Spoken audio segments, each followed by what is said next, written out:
এগুলো বিভিন্ন বাড়ি। কবিগুরু এক এক সময় এক একটা বাড়িতে থাকতেন, একটা ঋতু পরিবর্তনের সঙ্গে নাকি বাড়ি পাল্টাতেন। এই একটা বাড়ি।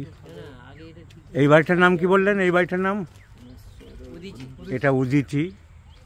এই আরেকটি বাড়িতে উনি থাকতেন, এর নাম হচ্ছে পুনস্ত। আবার কখনো বাড়ি পাল্টাতেন। এটা শ্যামলী। শ্যামলীটা মাটির। তারপরে এটা হচ্ছে কোণার্ক।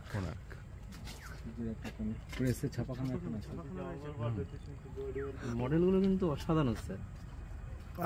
আরো দুটো আছে, 6টা বাড়ি নাকি?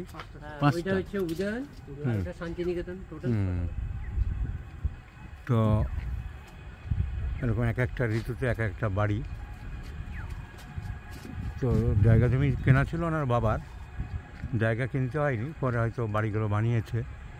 আমার তো আবার জায়গাও কিনতে হবে, সমস্যা। তো ইচ্ছা থাকলেও পারবো না। ছোট্ট ভিডিওটা এখানে শেষ করলাম।